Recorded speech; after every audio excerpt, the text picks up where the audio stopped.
live on Ngunnawal and Ngambri country and pay my respects to elders past and present. Sovereignty was never ceded, this always was and always will be Aboriginal land.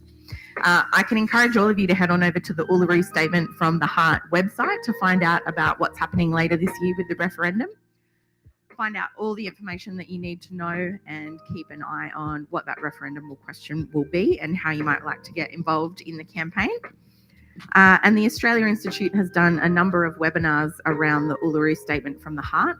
We sponsored the Sydney Peace Prize last year. They were the winners of the Sydney Peace Prize. And we've had a webinar with Pat Anderson, Auntie Pat, and Megan Davis, two of the architects of the Uluru Statement from the Heart. So you can find that on our website if you're interested to hear a little bit more.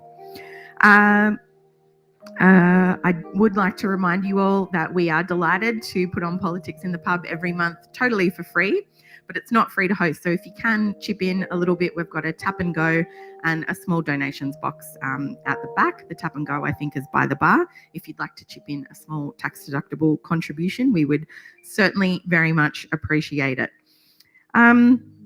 So obviously we've just seen Treasurer Jim Chalmers deliver his second budget. Last budget was billed as a bit of a bread and butter budget. This one, I feel like, was much more steady state, and the idea and the narrative ahead of time was definitely that they were trying to balance providing cost of living support, because as we all know, we're in a bit of a cost of living crisis at the moment with rising inflation, and the challenge really was to provide some of that support without increasing pressure on inflation. He's also delivered a modest budget surplus, something that the Coalition was unable to do in its last term of government. And I don't know about you, I just think it's really funny the Coalition seems to have moved the goalposts a bit on that. Once used to be kind of the be-all and end-all of what we're looking for in a budget, according to the Coalition, and now apparently a drover's dog could do it. I saw a couple of farmers that my colleague alerted me to on social media today saying that was a bit of an insult to drovers' dogs in their opinion. But I think that's one of the issues that we'll unpack a little bit this evening. There was pretty few substantive tax reforms, some of the reforms that the Australia Institute and other economic experts were looking for in this budget. Some pretty modest changes to the petroleum resource rent tax, for example. The stage 3 tax cuts are still in there. We're going to touch on a lot of these issues this evening. So to discuss all this and more, I am delighted to introduce our panel this evening. You might have noticed that is not Richard Dennis on the end here. But please make Greg Jericho feel very welcome.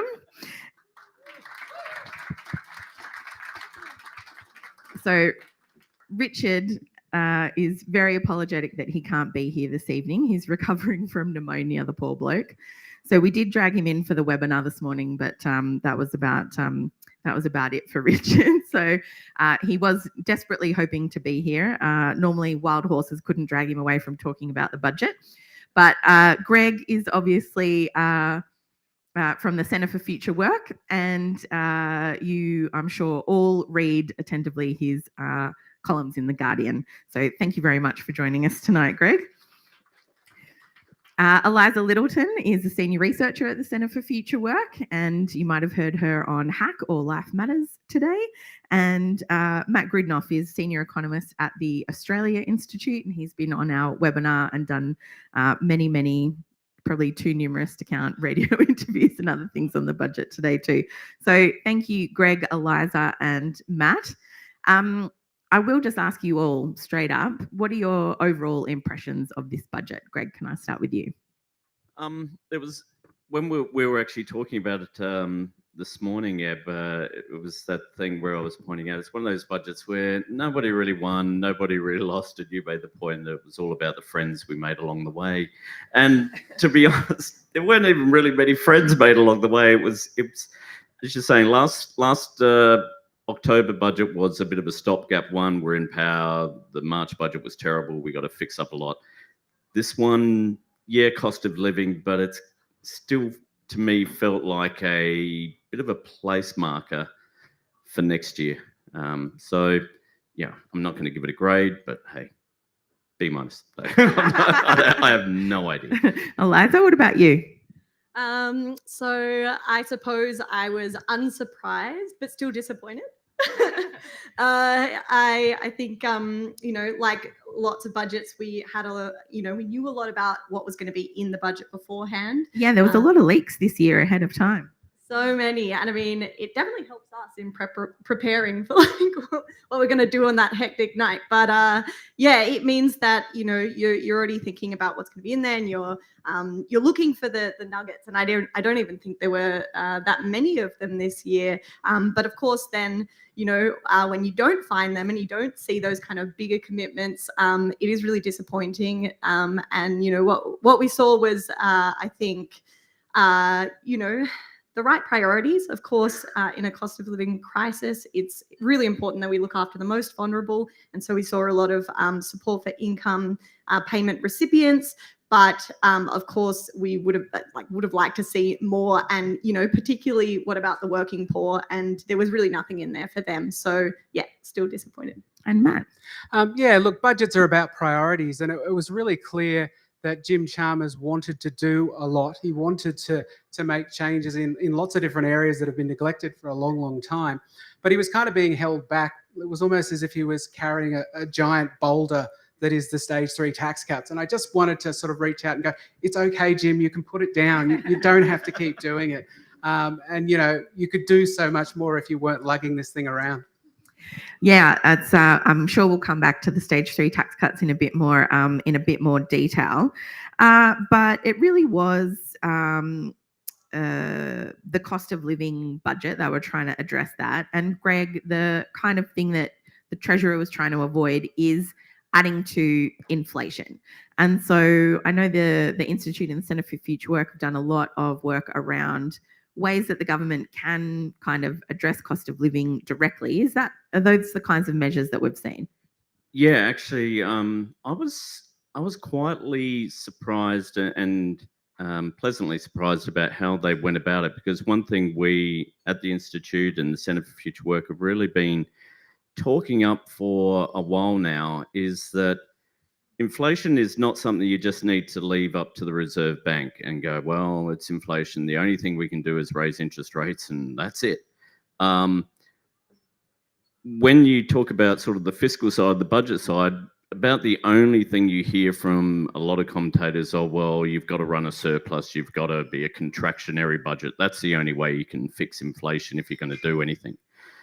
And we've been arguing that actually, no, the government has a fair, strong ability to be able to just directly affect prices. We've seen it in the past. We saw it during the pandemic with childcare, where they basically made childcare free. And when you looked at the inflation figures, that had a massively deflationary impact because it basically made childcare effectively zero. And so what the government's done really, I think, smartly this time with the $500 to reduce energy bills is, yeah, if you're looking at your economic textbook and you're sort of plugging in all the numbers, you could kind of say, oh, that's going to be inflationary because you're effectively giving people $500. But they're actually not. They're going to take $500 off your bill. You won't really notice it because you're just going to get a bill that will be $500 less than it would have, but you're not going to suddenly look at your electricity bill and go, oh, that was less than I thought. Let's go to Bunnings and go shopping.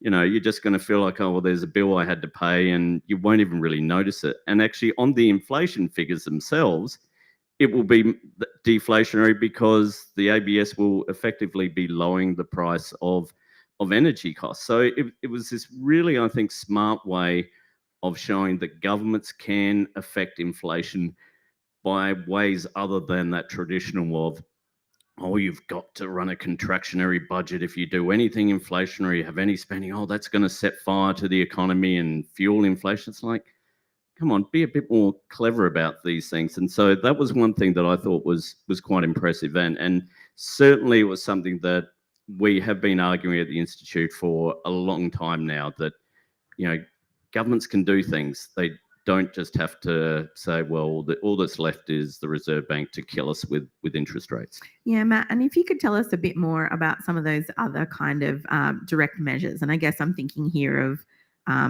some of those PBS and the measures around pharmacies and Medicare and bulk billing, childcare, which has kind of already been announced. There was kind of a number of ways that they've tackled this, isn't it? Yeah. So they lowered the price of medicines through a change in being able to collect 2 months worth rather than 1 month. So you get 2 months of medicine for the price of 1 month's worth of medicine.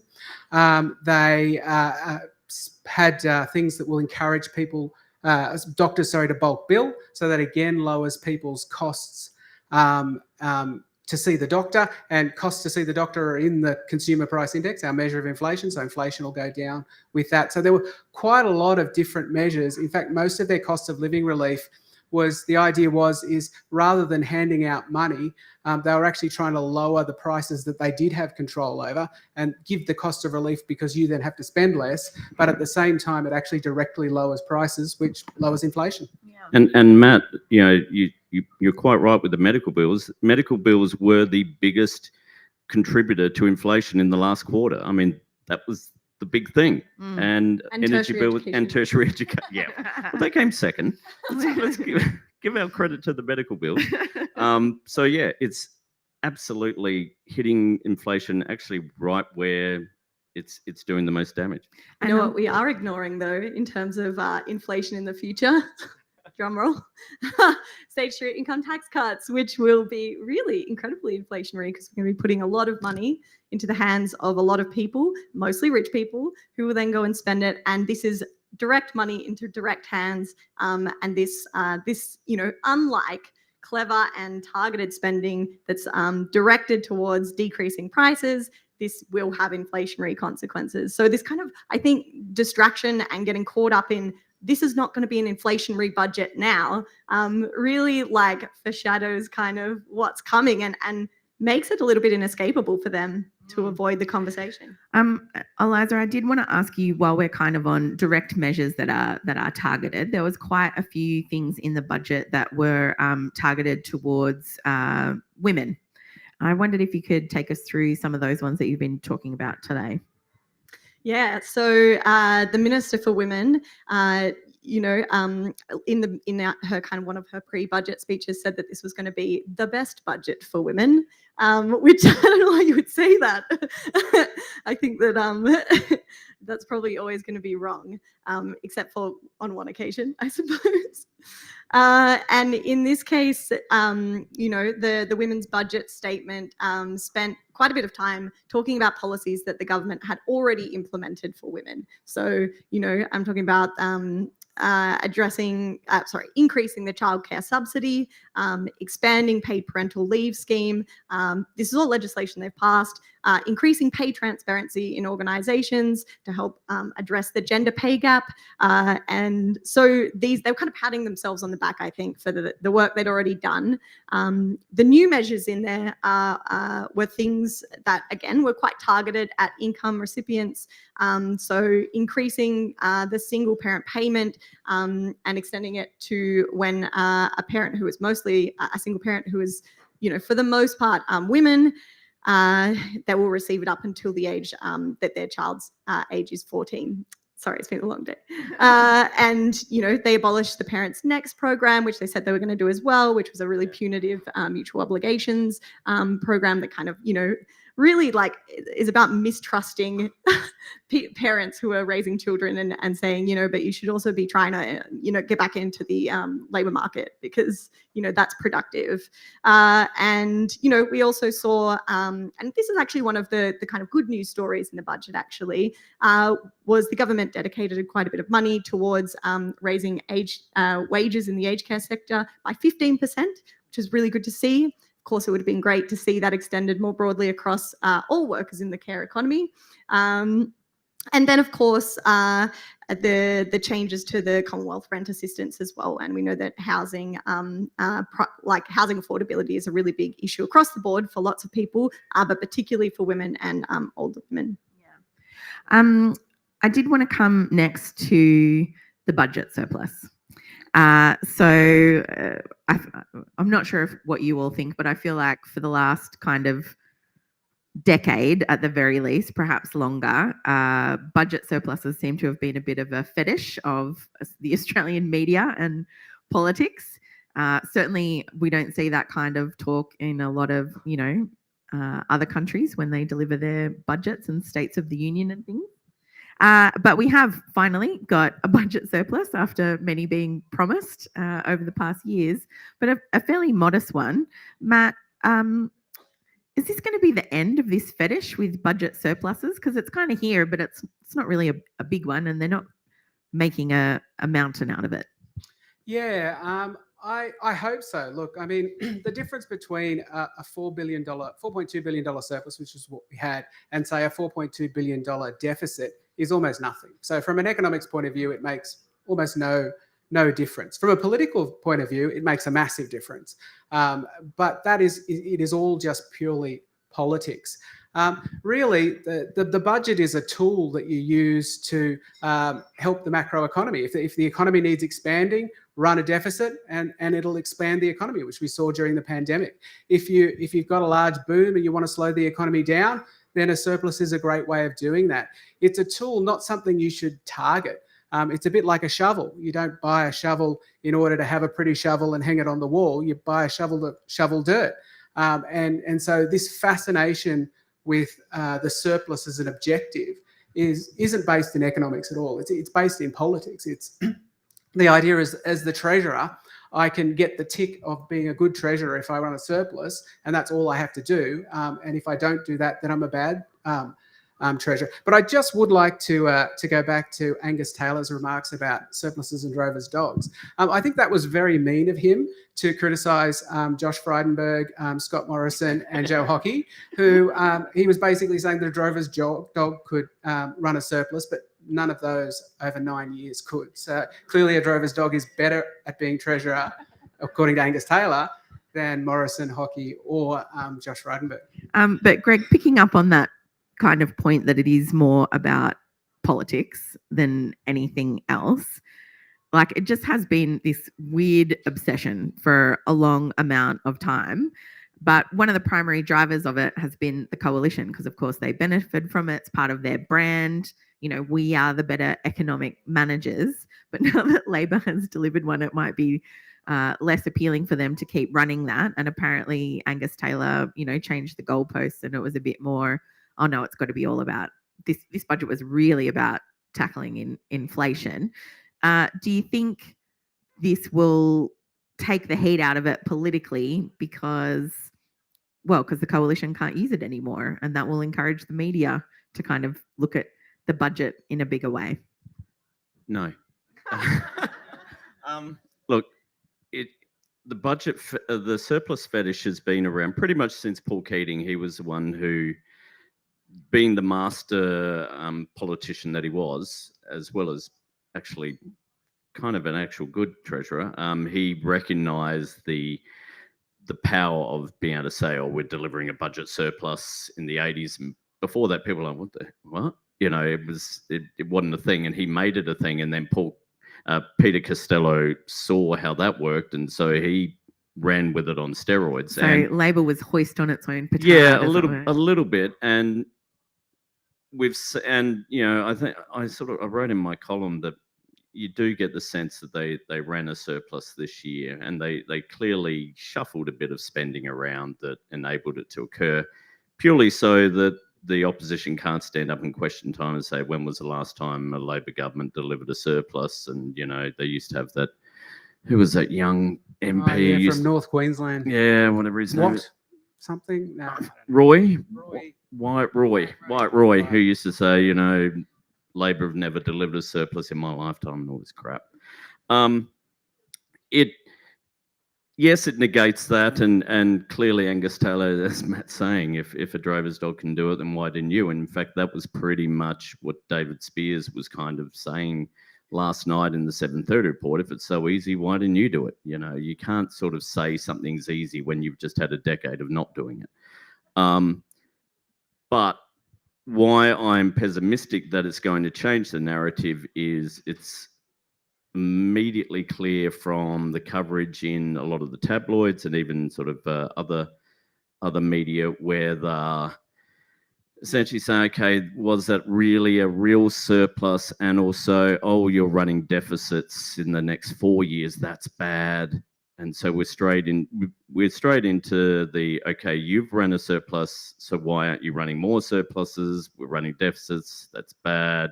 That's not good for the economy. Like, oh my God, just I thought the surplus deficit debate was destroyed during the pandemic when we had such a massive deficit. I kind of breathed a sigh of relief and thought, oh, great. Everyone knows now that a budget deficit doesn't actually mean you're a good or a bad, government or manager of the budget. Clearly, we should be running a deficit when, the entire world is stopping. And I thought, oh, we won't have to think about that. And I was mistaken then. And so I just think we have had almost a generation of that surplus talk. It's very difficult to get out. I think Chalmers was quite good about it though, in that he wasn't really crowing about it. He wasn't sort of strutting around going, look at me, I'm back in the black, look at all our mugs and all our merchandise. Instead, it was kind of like, yeah, we did it, but there's more things I'm more concerned about. And I think that was very clever. And it's that type of thing that I think if a Labor government wants to change the debate, it has to change the way it talks in that debate. It can't just keep parroting that thing of, oh, look, we've delivered a surplus, give us praise for that. He hasn't been doing that. He's kind of saying, yeah, I did it, but let's move on. Let's shift the dial of the conversation. So maybe I'm just always pessimistic, but we certainly at the Oz Institute, and certainly in everything I write, I'm pushing that narrative that who cares, but Yeah, can we just let it die? yeah, I would love it to happen. We're also ascribing so much intentionality to it as well. I mean, yeah, we have a surplus, but I think when you look at the budget papers, it's predominantly because of commodity prices, which we always underestimate conveniently the value of, and also low unemployment. So, and these are things that are, the government maybe has less control over than, say, the revenue and spending side of things. So, I think these kind of like occurrences of surpluses, and the fact that, we are, for the most part and for most of the time always in deficit, is like really outside of the control. So it is so much just like this political football that doesn't bear much resemblance or much like a material consequences to people's lives. And it's a uniquely Australian fetish too. I mean, you have to go back to the 1990s before the US ran its last budget surplus. In the UK, it was the early 2000s when they last ran a surplus, and they don't care. They don't talk about it. So these, huge economies all over the world are running deficits, and they're not obsessed with surplus. Yeah. I mean, Clinton made a big thing about how he got it back in the surplus, and the Republicans will make big noises about how, these deficits are really huge, and then they just keep making the deficit bigger, and everyone, it's all pantomime. Whereas it's only here in Australia where we think it actually matters. Eliza, I was going to ask you about what's in this budget for young people, because quite often budgets, are for working families. And as a single person, I often feel left out in a budget. But young people are often, not at the top of the budget priority list either. What's in this budget for young people? You guys don't want to do it? Are you Yes, suggesting you're the youngest, something Eliza. about? Well done. Yeah, Okay. I'll answer the question. it won't take long. Well, unlike in the budget, I'm going to take up a lot of time and space on this question. Okay. So for young people, I mean, obviously, there was some, targeted income support measures and cost of living measures that young people benefited from in the budget, particularly those who were receiving income payments. So we saw the increase to the job seeker and the youth allowance payment by $40 a fortnight. Great, our heart's in the right place. We're targeting support at the most vulnerable, but of course, $40 is not enough. And yeah, the job seeker payment is still 41% below the poverty line, and the youth allowance rate, which is even less than the job seeker base rate, is even further below the poverty line. So and it's particularly bad because young people earn the least amount of money in the economy. So on average, they earn 13% less than most other workers in the economy. And of course, we might expect that of young people because they're often at the start of their career and they're earning less money, they're building skills, they might be studying, those kinds of things. But that doesn't really help at the end of the day when when you're still trying to put food on the table, keep a roof over their head, pay for study, work part-time, cover energy costs. So, young people also have all these expenses and essential items are the things being most impacted by inflation at the moment. So, the fact that there isn't a lot of support in the budget for young people is, not great. Housing's another really big thing that didn't get much of a look in. We talked about the Commonwealth Rent Assistance and mentioned it already, but that was, great. One of the surprises in the budget, increase of 15%, but the base rate or the maximum base rate is so low that only means that it's going to increase by $23 a fortnight, which doesn't really go much of a way in covering the cost of housing and renting. I think young people haven't really gotten a look in this budget. And while you're there, I mean, the big impost for young people at the moment is what's coming down the road with HECS, isn't it? Absolutely. Yeah. And this was a big missed opportunity. So, the Treasurer recently had an opportunity to, through the recommendations of a bill, to freeze or abolish HELP indexation. And they rejected the bill and the findings of that inquiry process. And now in June this year, HELP debts, which affect 3 million Australians, it's a lot, not just young people, are going to go up, be indexed at 7.1%, which is huge, considering average debts are around $24,000. And a lot of the repayments that people are going to make on these debts are going to be worth less than the value that their debt will increase by. That's rough indeed. Speaking of rough, before we go to questions from the audience, so if you do have a question, we've got a microphone up here and I'll ask you to line up very shortly. And just a reminder to make sure that there is a question and not a speech, and we would very much appreciate that. I did just want to touch on, I guess, the fact that, after this, we're not seeing surpluses. We are back in deficit. There's a lot of talk about structural deficits, the fact that we don't have enough revenue, and unless we want to cut services, we're going to have to think about some tax reforms. So on the one hand, I want to ask about the stage 3 revenue bomb that's coming, and the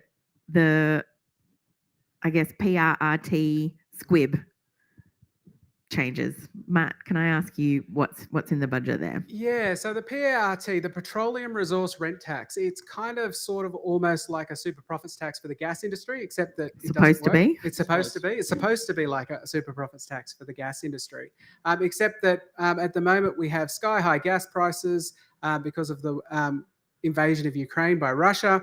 The gas industry has made $40 billion last year in windfall profits. Didn't do anything to earn them.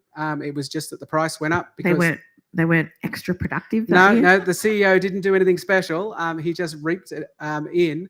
And yet the PRT, this tax that should ramp right up when profits get sky high, hasn't. And so they made some changes to it. And those changes haven't changed the fact that it's broken. It's still broken. We had a look at the budget papers, and tobacco excise collects 5 times as much as the PRRT. It gets worse, folks. Strap in. Visa charges, application charges, collects more than the PRRT. In fact, tax on beer collects more than the PRRT. In the middle of a gas boom, still it collects more than the PRRT. So, I think everything you need to know about the changes to the PRRT, when it was announced, the gas industry welcomed the changes. And I think that really summed it up. And just a big thank you to all the beer drinkers in the audience tonight for doing your bit as the backbone of the Australian economy. And this is why we can't have nice things. But yeah, I mean, it's a really good point. It's broken, and it's still not fixed, even though we've tweaked it. It's a pretty sad state of affairs. I think Australia outstrips even Qatar as an exporter of liquid natural gas. Hands up when the price of gas goes up. Do people think Qatar feels poorer? Yeah. No. For those watching at home, no hands went up in the audience there. Yeah, look, Qatar exports slightly less gas than us. We're number one, Qatar's number two. They collect 20 times as much revenue from their gas. So they export slightly less, but they get 20 times the revenue. And yet in Australia, you know, if you talked about increasing the tax on gas, the gas industry would say, well, we'll just leave. You know, we won't invest in Australia because Qatar, with its 20 times as much, there's no investment in gas in Qatar. Much more appealing prospect. They're just running away from Qatar at the moment, aren't they? And of course, you can just go find gas wells anywhere. I mean, you know, pick my gas wells up and take them to another country. And I mean, the classic thing is the Reserve Bank recently wrote when it was putting in a bit of a comment about what's driving inflation, made the big sort of belling of the cap where it pointed out, mining and gas profits can't be doing anything to fuel inflation in Australia because most of the profits go overseas. I mean, they actually stated it. And I was can't there going, increase domestic demand because very few people in Australia get those profits. They all run overseas. So we're really we're working hard for someone's superannuation, but it ain't someone in Australia. Right? And that brings me to the stage 3 tax cuts. Now, long-time supporters of the Australia Institute will know for a long time now, pretty much since it's Scott 5 Morrison, years this 5 month. years? 5 years this month. Happy birthday, stage 3 tax cuts. Since Scott Morrison as Treasurer, so that's a while back now. And this was Treasurer Scott Morrison, not PM Scott Morrison, who was also secretly the Treasurer. That's I forgot about that. You can't make me laugh. I'll cough. I've got a cough. Sorry, it's not COVID. I've tested. So they go back a long time, and we were, just to be clear, extremely critical of them at the time and thought they were a bad idea at the time. But they're even a worse idea now, Greg. But they're still in the budget. What are we going to do about this? Well, I mean, yeah, they're they're getting worse because the cost of them keeps going up. I mean, it used to be 20 billion in the first year, but it was reported today that they're now expected to cost 21.5 billion in their first year, and that's when they're not costing them much. They sort of balloon fairly quickly after that. So we're talking in the era of 300 billion over, I think, 9 years, the first 9 years. So, you know, 300 billion, you sort of say it quickly, it doesn't seem like much, but it's going to absolutely. In that they're the only thing that make the subs look cheap. Yeah.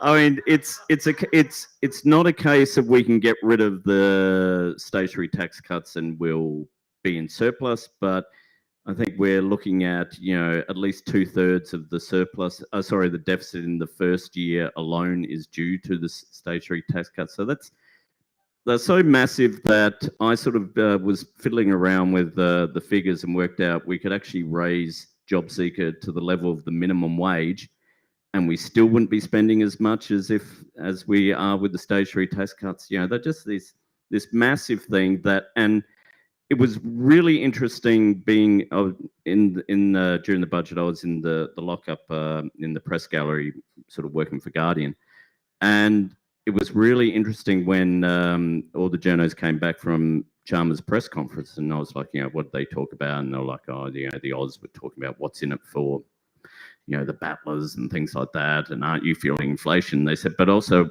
basically the first question was from Sam Maiden saying, what's happening with the stage 3 tax cuts? Why aren't there any mention of the stage 3 tax cuts? And Chalmers was we don't need to mention them. They're not our policy. And everyone's like, yeah, we know they're not your policy. Why are you still clinging on to them?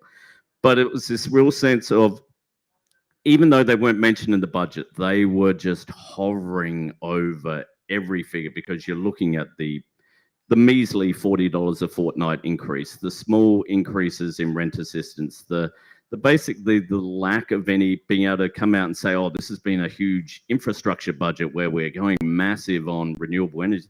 There was none of that. It was all very softly. And it's because, yeah, you got a huge revenue bomb that is going to absolutely destroy your figures coming basically next year or in next year's budget. And there was this real sense and that they kind of wanted to push the can down the road, but we're going to have to basically as a kind of an electorate to force them to actually change it, because there is enough cowards in the government who go, oh, we got to keep our promises, even if it's a really bad, terrible, stinking promise that no one wants us to keep. But I just feel there's this real sense, and we're seeing it in the media, bizarrely, from some of the more right-wing papers, that actually these are tax cuts with no friends. And you're getting that from the government, who don't want to talk about them, don't want to put them in the figures to be able to boast and say, oh, we're delivering relief for middle Australians, which they could have done. It wouldn't have really been true, but they could have done it. But they did not want to touch the damn things. But there's still that 800-pound But gorilla they're in the corner. still of the there, room. still Yeah. there. And I think there's such important context for the conversation of this budget that really has been missing, I think, and particularly because I feel like we're getting pulled into these debates about like who are the most deserving vulnerable people and who missed out. Like there's been criticism about how much money is spent that's been directly targeted at income payment recipients versus like people who are working and still can't afford to pay their bills and keep a roof over their head. And I think it really distracts at pitting these groups against each other, or for example, even the fact that the rate of job seeker was raised for people at the age of 55. Like this being pitted against young people, which definitely happened in an interview this morning that I did, and it really distracts from the bigger picture. So the statutory income tax cuts will deliver $9,000 in tax benefits to people earning over $200,000 a year. The raises to job seeker result in $1,000 additional for income recipients. That's like the scale of the difference we're talking about here. Like this is a huge problem, and it absolutely detracts from our capacity to give all deserving people, lower middle income people, support in a budget. Yeah, it's a big difference, isn't it? $9,000 a year for people on $200,000 a year in a cost of living crisis, and $1,000 a year for people who can't put 3 meals on the table. And I mean, the whole talk about, inflationary budgets, and which we're seeing from, sort of the News Corp papers, the Australian and everything. And also there's questions where you're seeing in there all these vox pops of, oh, I'm a family with 2 kids, earning 80,000, 90,000 a year. There was nothing in it for me. It's kind of like, well, that's going to be the same thing when we get the statutory tax cuts. They're going to be able to interview these people and go, actually, I'm not really getting much. And, because it's true, the statutory tax cuts are designed to not give much to people earning under 90,000 and to give an absolute mozza to people earning over 120, 50, 80, 200,000. I mean, they're so bad, guys, that even the IMF has been to the government like, guys, might be time to review these stage 3 tax cuts, given how circumstances have changed. So I think it's pretty bad when the IMF's stepping in to tell Australia to reconsider. So do we have questions from the audience? Because I've certainly got a bunch more questions that I can ask these guys. But if you want to come up, please feel free to start lining up. I can see a couple of people coming. Excellent. Our first question. Can you hear me? Yeah. Great. The ABC listed their winners and losers of the budget. They described job seeker recipients as winners of this budget and gas companies as losers of this budget. I think that's backwards and pretty insulting. I wonder if you could comment on the quality of the economic debate in the media coverage of the budget. I'll step in with this one, given I'm part of the economic debate. Part of the problem, Greg. Yeah, I am part of the problem. I know. Just take a look at yourself. I have to admit, even Guardian sort of, it's a horrible thing. We actually do. Who's the winners? It's awful. And yet they're the most read pages. They're kind of the first read pages because people were thinking very selfishly. As I saw someone point out that actually the whole winners and losers issue is kind of dumb when you've got climate change happening and we're all kind of losers regardless of what we're doing there.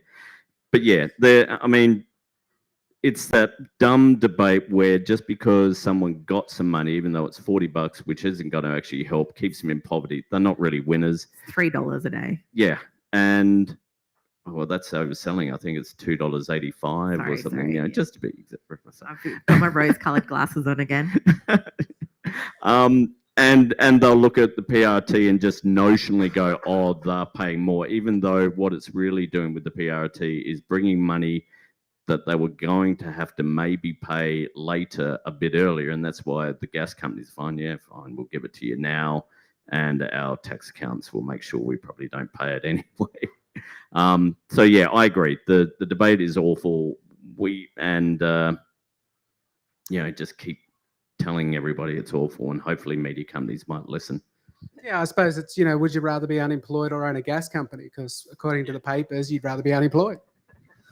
Next question. Hi, a quick question about the cash rate. When COVID hit, the cash rate was practically at zero. And obviously that's jacked up since then. How much of the latest cash rate rises are due to international volatility in the UK and the USA rather than inflation in Australia? Yeah, it's a good question. Almost all of the inflation in Australia is due to stuff going on overseas. Not necessarily, the US economy and the UK economy sort of slowly sinking into recession, but simply because it's all come out of supply side issues as we opened up after the pandemic and the war in Ukraine. And really, that kind of inflation, as economists, this supply side inflation is entirely different from demand side inflation. And the remedy for the supply side inflation, and the Reserve Bank governor actually said this when he was talking to a select committee in Parliament, you ignore it and you just let it wash through. And it's really, interest rates only target the demand side, because interest rates, if you put interest rates up, then the amount of stuff that I can buy or anybody with a mortgage can buy goes down. So it decreases your demand for stuff. But if you put interest rates up, what is it going to do to the world price of oil? What is it going to do to the world price of gas? Well, Australians' interest rates are going to do nothing to those. So it's not going to affect that kind of type of inflation. So, most of the inflation, and the RBA put a figure of about 3/4 of the inflation is that supply side and international. Yeah, and this kind of also goes into that first question where we're already saying, like Chalmers was asked today in his speech before the press gallery, if the Reserve Bank raises interest rates next month, is it your fault for this budget? And God, maybe it's because the Reserve Bank is stupid and shouldn't raise interest rates, but also, if you look at things like, the increases in rental assistance and job seeker combined add about 0.05% to the probable increase in all of everybody's income. I mean, we're talking nothing here. And so it's this case of to suggest that anything in this budget, which for a start won't come into place until September anyway for things like the job seeker, is inflationary, is just utter madness, and ignoring the fact that we have been banging on for a long time at the Centre for Future Work in the Australia Institute, is that workers' wages aren't going up, they're going backwards in real time, and workers aren't the one who set prices. Inflation goes up because prices goes up. Who's setting those prices? Companies are. Their profits aren't going down, their profits are going up. Look at the bank profits recently. Greg, I can't believe it's not workers demanding higher Qantas airfares. Is that what you're telling me? One of my favourite things recently is I've seen commentary, and I think it even might have been from the Reserve Bank, saying, but they're not gouging prices. Gas companies aren't deciding to charge high prices. That's just the market operating, and they kind of are forced to. They're being reverse mugged. Yeah, all these people are forcing money into their pockets. The poor guys. So thank God the smokers are the ones who are really getting hit, not the gas companies. Because as the Financial Review said earlier this week, the the hard hit gas companies. Literal quote in the Fin review. Next question, thank you. Two questions, but I promise they're Oh, interrelated. cheeky, but go for it. Firstly, is this a well-being budget? I got a bit optimistic with the Chalmers essay at the beginning of the year. Last year, there's been a bit of discussion, there's been some consultation. I note the word well-being doesn't come up in any of the budget papers. Is it a well-being budget? So And neither did climate change in the speech. No. So we could talk a little bit about that. So question sorry, number your question. 2 was listening to the Prime Minister this morning on Radio National talking about the importance of balancing the needs of the economy and the needs of the people in Australia. And I'm a cardiologist, so I know people need food and they need exercise and they need social engagement and to have a meaningful life. Things like shelter and socioeconomics might be important. What needs does the economy have, and why does that determine the needs of the people? Eliza, do you want to start with this one? I mean, we are the economy, aren't we? So, I mean, I think that's a fairly arbitrary distinction, and you know, because we are workers. You know, potentially some people are small business owners or big business owners. We make things, we create income, we create goods and services that get exchanged in the market. Like, we are the economy, and it doesn't exist for any other purpose but to serve our needs. And hopefully what we can do is calibrate it in a way that it's serving the most needs of the most people rather than some needs of the people with the most power. So yeah, I think that's, you know, just a rhetorical advice. And I think it's about shedding responsibility for not doing, you know, making the big contributions and the big kind of structural reforms we know we need in this budget around housing affordability, around increasing the adequacy of our income payment system, and around, you know, reforming our tax system. So I think, yeah, I think that was kind of, you know. And I was just a follow-up to that. I feel like there were kind of a number of targeted measures that would perhaps fall into that idea of a wellbeing budget in this one, but that wasn't the kind of the branding of them this year. They kind of talked about it in different ways. But yeah, Jim Chalmers has made a big thing of it in the past, a wellbeing budget. What do you think's happened to that in this one? Why has it been badged in a different way? Is it just kind of that idea of, well, now we're in a cost of living crisis, so we kind of just have to talk about more specific people rather than well-being being a bit fuzzy, do you reckon? Yes, thinking about well-being is a privilege for a good economy. No, which we have. And so maybe we should be recentering this debate. Yeah, interestingly, so the wellbeing budget was kind of introduced in the October budget. We saw it last year. It was more of an exploratory exercise. We were looking at what indicators we could include, what are the international models that we could look to assess, you know, the policies that the government implements and the way they spend money, and looking at the distributional consequences of those decisions against a bunch of wellbeing indicators. You know, interestingly enough, yeah, that did fall out of the budget a bit this year. And I wonder why we saw that. Well, I mean, it would actually be hard to justify a lot of the policy decisions being made if you applied a wellbeing framework, you know, particularly things like the statutory income tax cuts and the you know, the really meager changes to the PRRT reform. Like, these are things you can't justify. Like, you can't look at wellbeing indicators like, you know, I don't know, what Less inequality. Education, health, environmental, The environment. the health of our environment.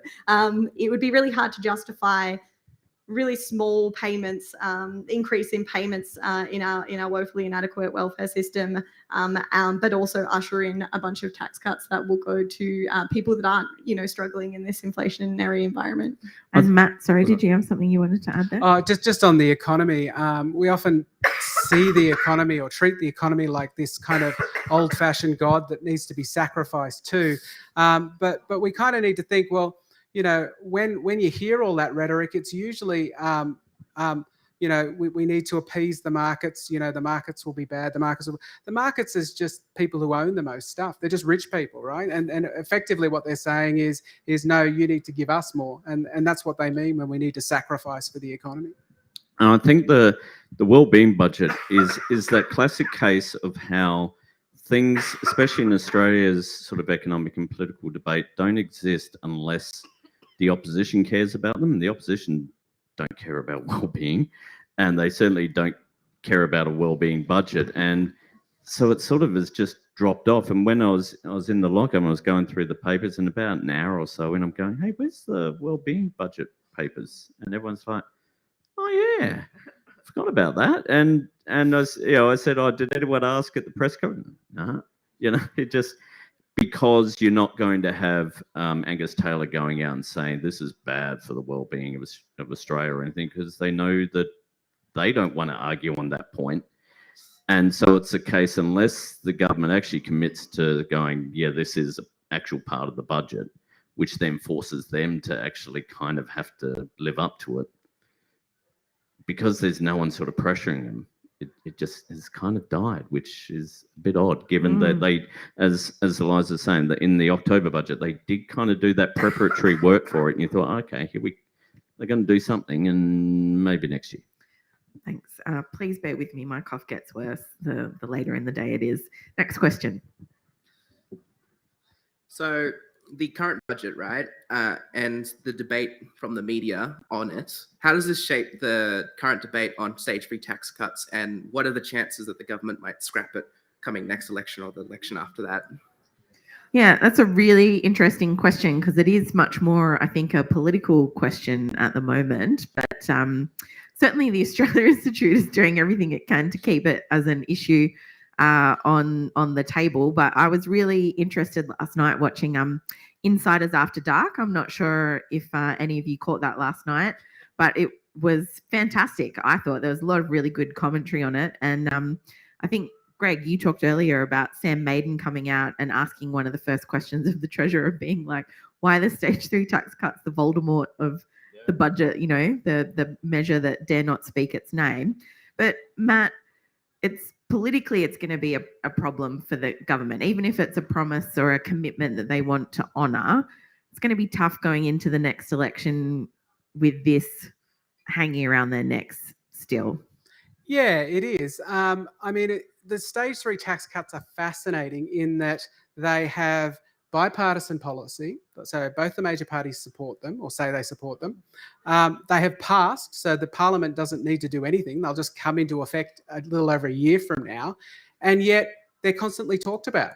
There's no other policy that I can think of that has bipartisan support, has passed parliament, and the media and people want to keep talking about. But yet in the press conference, in the budget lockup, the first 2 questions that Jim Chalmers got from all of the journalists locked up with the budget papers was, what about the stage 3 tax cuts? These things aren't going away. Look, the Labor Party promised that they wouldn't repeal them at the last election. And that's basically what they're clinging to at the moment. At the Australia Institute last year, we did polling where we asked, the government's promised these stage 3 tax cuts. The economy looks very, very different from when they were passed. Is it better to keep a promise, even if circumstances have changed? Or if circumstances change, should you break a promise if that's the best thing to do economically? And twice as many people thought that, they should break the promise, even when they were prompted that this was about the stage 3 tax cut. So, look, I don't think there's a lot of popularity, as I think you said, Eb. It's a friendless tax cut. I think the Labor Party are making it more difficult for themselves in order to scrap them. But, I don't see it as a huge political issue if they did. Well, I was really interested this week. Jackie Lambie, who was one of the deciding votes to pass the stage 3 tax cuts, now wants them repealed. So encouraging to see at least one politician change their mind on this issue. Greg, do you think Labor will follow suit? Oh, look, I think it is a live debate. That's how I'll put it. It's because, people do want politicians to keep their promises, but I don't think, and this is kind of me doing the terrible pundit thing where I'm talking about what I think the whole society thinks, but it sort of is based on that polling numbers. is that I don't think people really see these as Labor's promise. It's not like, oh, we'll introduce a price on carbon that Kevin Rudd went to the election, they tried to do, and then they dumped that, because that was their policy. They had been advocating for it. They'd been saying, this is what Australia needs. And then they're like, well, we don't need it right now. We'll do it later. The entire time through the stage 3 debate, Labor was saying these are terrible, we don't want them, and everyone knows that they voted for them just to basically, look, can we just not have to talk about tax during the election? Let's just, everyone knows, we're not stupid, you know, we know why they did it, and no one is thinking, oh, this is Labor's policy. They're thinking it's Labor's policy to keep a promise to do Scott Morrison's policy, which is like, I jokingly put up on Twitter a photo of Scott Morrison and a sort of a headline sort of caption, we're getting rid of the taxes because this bloke thought they were a good idea. I mean, why would Labor cling to an idea of Scott Morrison's when Scott Morrison continues to be probably the least popular politician and whenever anyone sees his face? So I think it's a live debate. I thought it when I didn't think they would do anything in this budget. Probably from about January, February on, it all just went very quiet. And you can tell very much from what's in the media what the government wants to talk about, because they'll word up a journalist. You'll see Phil Currier or you'll see David Crowe write something and you go, they want this debate to start. And there was none of that. But the way Chalmers responded to questions and the fact that, as Matt was saying, that was the opening issue that everyone wanted to talk about. Journalists don't care about topics that they know no one wants to read about. Sam Maiden, who's been on, she has a better nose for what is news and what people care about. And when she's pushing stories highlighting the massive size of the stage 3 tax cuts compared to, say, the increase to job seeker, she knows that this is what the readers of News Corp papers actually think is a terrible idea. And when you've got News Corp media actually being willing to push that stage 3 are a bad idea, it's weird for me for a Labor government not think, okay, let's use this somehow. Yeah. Now, they're not going to dump it. They will not dump the stage 3 tax cuts, but you can do stage 3 better. Stage 3 different. Yeah, stage 3.5 or something. So they're going to go to the next election delivering some sort of tax cuts. It's just, are they going to go to the election delivering Scott Morrison's tax cuts, for which they're going to get no credit and a lot of blame, because everyone's going to go, what about people on 50,000, 60,000? Or hopefully, and this is something we've certainly been pushing, there's all this money, let's actually use it to make the economy, make society better. I can't stop coughing, so Matt is going to wrap up for us, but we've got one last question. Thank you. Great. I completely agree that $40 a fortnight is paltry. It's far below like what the Raise the Rate campaign was campaigning for. But I wonder if we think about that, poverty is often goes hand in hand with chronic illness, and we think about the cheaper medicines, the bulk billing measures, the single parenting payment extension. Is there a better way of communicating to someone who is at that poverty line or below the poverty line how much they might be not only receiving more in a fortnight but also saving, to think about how they might actually be better off from here? I mean, look, yes, if you focus on job seeker alone, it's paltry. And if you put in the rent assistance, you put in the gas or the energy bill, and you put in, and this is certainly what Amanda Rishworth has been sort of saying, you've got to take it all together. But at the end of the day, we saw during the pandemic how you reduce poverty. You raise job seeker to above the poverty line. And bizarrely, giving people in poverty money actually takes them out of poverty. So yes, it's not as bad if you focus on the whole package, but the whole package is still about $90 a fortnight, I think, which ain't getting them out of poverty. So yeah, I mean, Australia has the least generous unemployment benefits in the developed world. Of all the OECD countries, we come last. So, I agree that they reinforce each other. All of those changes can, somebody can get more than one of those changes. But as Eliza said, youth allowance is 50% below the poverty line. That means you need to double it just to get them to the poverty line.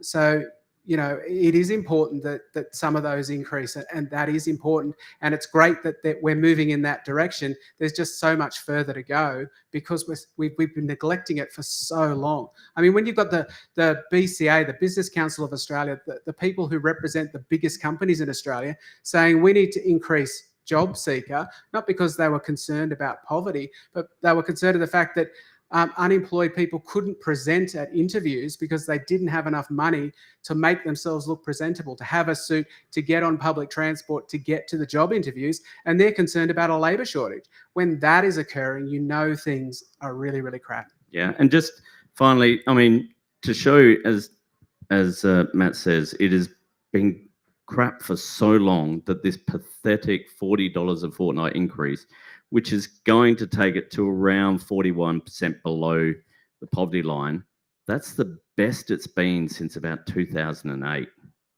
Now, that's just shocking that,